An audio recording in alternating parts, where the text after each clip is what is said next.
కొన్నిసార్లు కొన్ని అవమానాలకు నీ ముఖం దించబడి ఉండొచ్చు. కొన్ని మాటలకు, కొన్ని నిందలకు నీ తల చూపించుకోవడానికి కూడా ఒకవేళ సిగ్గుగా నీకు అనిపించవచ్చు. నువ్వు యెహోవా యందు ఆనందించటం నేర్చుకుంటే, యెహోవా యందు ఆనందించే అనుభవానికి నువ్వు ట్యూన్ అయితే, నీ తల బై డిఫాల్ట్ ఎత్తబడద్ది.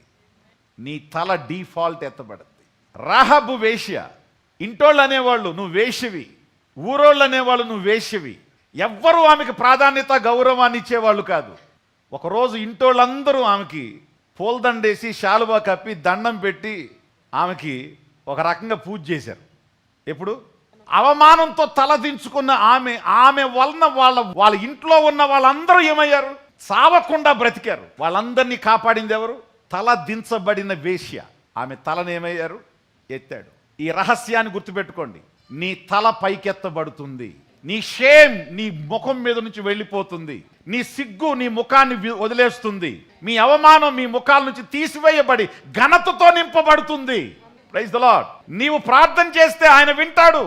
నీ మొక్కుబళ్ళు చెల్లించదవు, ఆయన అంగీకరిస్తాడు. నువ్వు ఏమి ఆలోచించి తలపెట్టినా దాన్ని దేవుడు సఫలపరుస్తాడు, స్థిరపరుస్తాడు. నీ మార్గాల్లో చీకటి ఉండదు.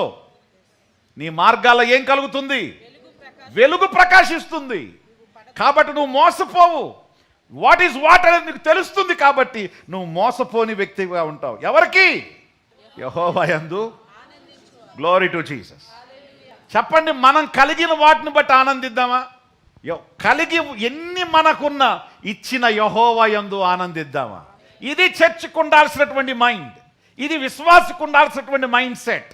ఇది నిజమైన విశ్వాసకు ఉండాల్సినటువంటి ఆత్మ సంబంధమైన జీవితం.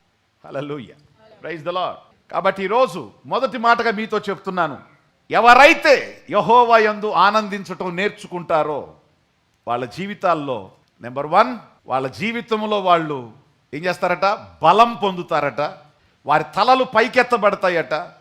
వారి ప్రార్థన దేవుడు ఆలకిస్తాడట. అంతేకాదు, వాళ్ళ యొక్క పనులు ఏది తలపెట్టిన ప్రభువు దాన్ని సఫలపరుస్తాడట. అందుకే పౌలు చెప్తున్నాడు, ఉన్నదాన్ని బట్టి ఆనందించొద్దు, అది తాత్కాలికం. మీ వస్త్రాలను చూసుకుని రక్షణ చూసుకోండి, మీ ఇంటిని చూసుకుని పరలోకాన్ని చూసుకోండి, మీ వాహనాలు చూసుకుని ప్రభు ఆధిక్యతలు చూసుకోండి, మీకున్నటువంటి బిరుదులు చూసుకొని, డిసిగ్నేషన్ చూసుకొని, మీ కిరీటాలను చూసుకోండి. దీన్ని బట్టి మీరు ఆనందించరు, దాన్ని బట్టి మీరు ఆనందిస్తారు. కాబట్టి ఈ అవగాహనతో ప్రభువునందు మీరేం చేయండి? ఆనందించండి. దేవునికి మహిమ కలుగును గాక.